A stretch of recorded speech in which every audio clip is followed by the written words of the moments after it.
पुआ खाइला पिला 12टा बेलू गाड़ी ओह्लैला 12टाରେ ओह्लैला ପରେ पुआ कहली शोई पड़े अनिद्रा ହେଇଛୁ ନା ମୁଁ ଯଦି ନ ଯିବି ସେ ମତେ ଦରମା ଦବନି। पुआ ହେଲ୍ପ ରହୁଛି ତ ଗାଡ଼ିରେ ମାସେ ହେଲା ଗଲା ମୋର ମାସ ପୁରିନି ଆଉ ମୁଁ ନ ଗଲେ କିନ୍ତୁ ପଇସା ଦବ ଆଉ ମତେ ଗଲେ ଶୋଇବାକୁ ଦଉନି ଖାଲି ଇଆଡେ ବୋଲି ସିଆଡେ ଗାଡ଼ି ଓହ୍ଲେଇଲା ଖୁଣୁ କୁଆଡେ ଗାଡ଼ି ରହିଲା ଖରାପ ହେଇଛି ସେଇଟା ଜାଣିନି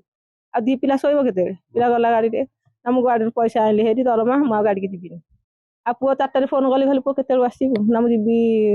ସନ୍ଧ୍ୟାବେଳକୁ ଆଉ ଦେଖୁନ ସନ୍ଧ୍ୟା ହେଲା ଲେଟ୍ ହେଲା ନ ଆସିଲା ମୁଁ 8ଟାରେ ଫୋନ କଲି କହିଲି ପୁଅ ଆସିବୁ କେତେବେଳକୁ ଖାଇବୁ ମିଲି ରଖିବି ନା ଖାଇଦେବୁ ଆମେ ନା ନା ତମେ ଖାଇଦିଅ ମୁଁ ସକାଳେ ଯିବି ସକାଳୁ ତ ପୁଅ ଏଠି ଆସୁଛି ଆଉ କଣ ଆଜ୍ଞା ମରିକି ଗାଡ଼ିରେ ତ ଏଠି ଆସିଲା ଆଉ ମା ମାରାଗଲା ପୁଅକୁ ପୁଅ ଯଦି ଆଉ ଯାହା ହେଇଥାନ୍ତା ଜଣା ପଡ଼ିଥାନ୍ତା ମୋ ପୁଅକୁ ମାରିକି ଘୋରେଇ ଦିଆଯାଇଛି ମୋ ପୁଅକୁ ମାରିକି ଘୋରେଇ ଦିଆଯାଇଛି ମତେ ମୋ ପିଲା କିଛି ନ୍ୟାୟ ମିଳୁ ମୁଁ କେମିତି ବଞ୍ଚିବି ମୋର 19 ବର୍ଷର ପୁଅ ଯାଉଛି ମୁଁ କେମିତି ପୋଷି ହେବି କେମିତି ଜୀବନ ଧରିକି ରହିବି ଆଜ୍ଞା ମତେ ନ୍ୟାୟ ଦିଆଯାଉ ଆଜ୍ଞା ମୁଁ ତା ବାବଦରେ କଣ କରିବି କେସ୍ କରିଛି ଏଇ ଥାନାରେ ଭାବରୁ ଥାନାରେ କେସ୍ କରିଛି ମୋ ପୁଅକୁ ନ୍ୟାୟ ଦିଆଯାଉ ମୁଁ ଗୋଟେ ଗରିବ ମା ମୁଁ 19 ବର୍ଷ ବଢେଇ ବଢେଇ ତାକୁ ଫୁଫିକା କରିଛି ମୋ ପୁଅକୁ ନ୍ୟାୟ ମିଳୁ ଗୋଟେ ମା କେମିତି ବଞ୍ଚିବ ଗୋଟେ ବୋପା ଅନ୍ଧ ସିଏ କେମିତି ବଞ୍ଚିବ ଆମେ କେମିତି ବଞ୍ଚିବୁ ଗୋଟେ ପୁଅ 19 ବର୍ଷ ପୋଷିଲା ପୁଅକୁ ସାରିକି ଆପଣଙ୍କୁ ଏତିକି ମୋର ଅନୁରୋଧ ଦେଖନ୍ତୁ ଶ୍ରୀମତୀ ଜୟନ୍ତୀ ରାଉତଙ୍କ ରିପୋର୍ଟ ଉପରେ ଆମର ସୁନାଖଳା ଗାଁର ଜୟନ୍ତୀ ରାଉତଙ୍କ ରିପୋର୍ଟ ଉପରେ 217 ନମ୍ବର କେସ୍ ଆମର ଏଠି ପଞ୍ଜୀକୃତ ହେଇଛି ଫତେଗଡ଼ ଥାନାରେ ତାଙ୍କର ପୁଅ ଜ୍ୟେଷ୍ଠ ପୁତ୍ର ମୁନା ରାଉତ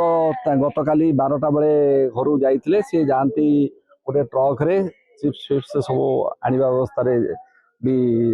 ଯାଆନ୍ତି ହେଲ୍ପର ହିସାବରେ ଆଉ କାଲି ବି ଯାଇଥିଲେ ସେ ରବିଙ୍କ ଗାଡ଼ିରେ ଆଉ ସେ ରବିଙ୍କ ସହ ଯାଇଥିଲେ ଆଜି ସେ ଫେରିଲା ପରେ ଆମେ ଜାଣିବାକୁ ପାଇଲେ ଯେ ସେ ଏମିତି ମରିକି ଏଠି ଚିପ୍ସ ସହିତ ପଡ଼ିଛନ୍ତି ଏଥିରେ ଏମାନଙ୍କର ଯାହା ବୁଝିଲେ ସେ ଅନୁଯାୟୀ ଗୋଟେ ରିପୋର୍ଟ ଦେଇଛନ୍ତି ଯେ ସେମାନଙ୍କୁ ହତ୍ୟା କରାଯାଇଛି ବୋଲି ସେ ଅନୁଯାୟୀ ଆମେ ତଦନ୍ତ କରୁଛୁ ସାଇଣ୍ଟିଫିକ୍ ଟିମ୍ ଆସିକି ଆଜି ସେଟାକୁ ତନଖି କରିଛନ୍ତି ଆଉ